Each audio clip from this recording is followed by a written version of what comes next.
I'm Diane Glasman, chairperson for the Public Art Committee. My name is Emily Warwick, and I am a part of the Complete Street Safety Committee. My name is Byron Anderson. I'm also the newest Parks and Rec Commissioner here in Brisbane. I'm Anthony Walker, and I'm on the Open Space and Ecology Committee. My name is Doug Gooding. I've been on the Planning Commission in Brisbane. My name is Masha Cohen, and I'm part of the Idea Committee. I felt like it was time to get involved in the community and build greater connections to the people who live in town and meet neighbors and residents. Growing up in Brisbane, I was sort of raised by a lot of the events here. I really have a lot of fun memories of the after-school programs and running around in the park, getting more involved with these events in person again. As an adult, I thought it would be a great way to get involved and contribute to making some of this stuff happen to future children of Brisbane. I'm someone who cares deeply about the climate crisis. I think the city's doing a lot of things right.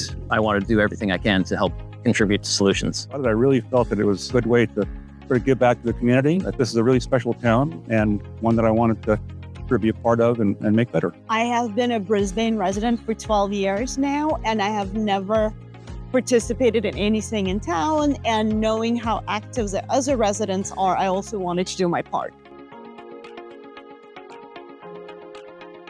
I'm really proud of the master plan. That's something that we undertook after I joined the committee, and I was actually able to be on it from the selection of the consulting firm who put our master plan together, and then through the process of working with them to develop the master plan, having them come into the city, having them talk to citizens to find out what people wanted for public art, where they wanted public art. We help get the city council focused on Visitation Avenue and how to make it safer. Recently, we've been excited about safe streets for Halloween every year. We've also worked on the Bayland EIR, and really proud of the people on our committee working through and digging through tirelessly to review it and provide some feedback for our amazing staff within the city of Brisbane on how to think about pedestrian safety and family safety, school safety. Getting started here in Parks and Recs, I've been taking a lot of time to learn how things work.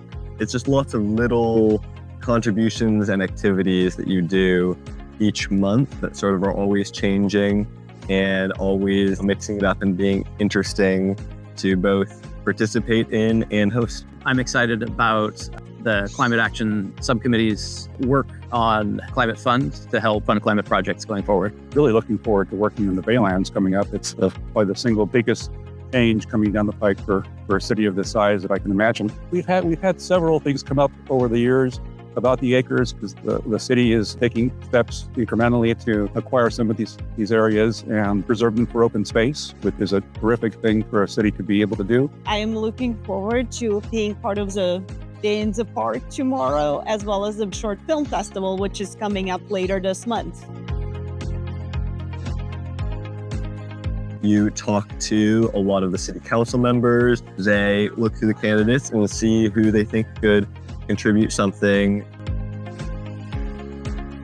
We want decorative things in our spaces. We want art in our spaces. And it wasn't something that I consciously thought about until I was on our committee, and that it's changed my perception of spaces and how art actually does a great job of defining spaces, of creating spaces, of creating a mood and feeling within a space, and really giving the space a way of reflecting the people who occupy it. Your goal is just to tell the city and the staff what your voice is and contribute what you know about Brisbane. So being there and saying what you already know is what you want is exactly what we're asking you to contribute. I've been excited to see how much expertise all of the committee members have to bring to the table. For example, every time we review environmental impact reports and that kind of thing, everyone is looking at the problem from a different angle.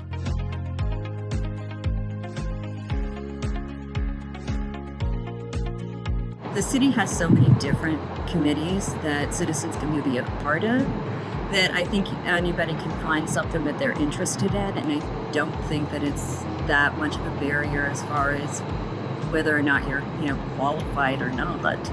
Anybody who's thinking about applying but isn't sure if they're qualified, I'd say just do it. Working with the city and working with the commission is a great way to get involved. If you have the passion, you're qualified. If you're interested, you're qualified. Give it a try. I would encourage them to really look at the nature of the job. All it really takes is a desire to do something to make this a better place and to sort of be the voice of the people. I think it's been a really rewarding experience. It's a really good chance to feel like you're making a difference, without running for office. I would really encourage anybody who cares for this town to think about it and step up. It doesn't require a lot of special knowledge. All it requires is a desire to keep things going as well as possible and to confront the challenges ahead of us. It's an exciting opportunity. I would encourage anyone who lives in Brisbane to check out their local government opportunities, especially in today's political climate. We all want to make sure that our voice is heard, that the voice of our neighbors is heard. Brisbane is a place that I call home. This is a way that I get to be involved with the community, involved with something that is going to have a lasting impact on the town. Being on the committees is really about being able to shape the future of our community. The qualifications are living in town, working in town, and really having a commitment to serving and helping our community become a better, safer place for all of the wonderful people who live in town. There really aren't any other qualifications beyond that. It's just wanting to serve and having a love of this town. I think civic engagement is really important. It helps when residents and neighbors get involved. It builds trust. It just helps build the social fabric of our community. And we have a voice then and a stake in what's being done in our community. I think it's important whether you're on a committee or just showing up at the committee meetings and being part of the conversation. That will be a great way to get involved and help our community be stronger and safer and just generally happier. I think it's important for anyone in the community to feel empowered to participate in local government because it's ours. It belongs to everyone and it's built by us. You can choose to either be active participants in that or passive observers. Government doesn't work unless the people participate.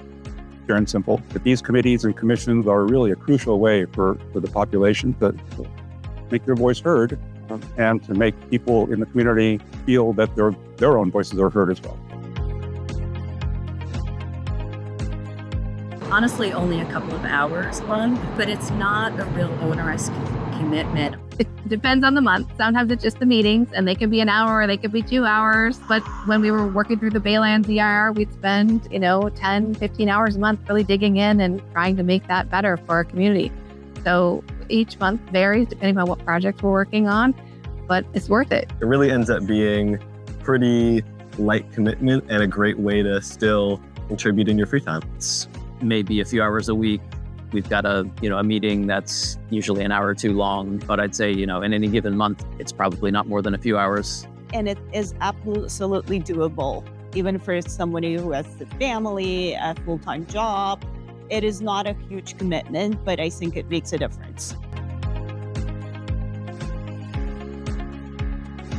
I think the number one resource is probably the city staff. They are there to be resources. They are there to provide guidance. They are there to provide the history of things that have happened on the committees before. Even though the committees are the ones that are making the decisions, the staff are the people who are the ones who are going to be implementing it. So they have an understanding of what steps need to be taken in order for something to happen. There's also other residents who are constantly digging in and finding grants and just different laws that are passing, which is great. There are people who love our town and care just as much about community engagement. When I was starting out, I was asking all sorts of questions, learning about how things work, how things are established.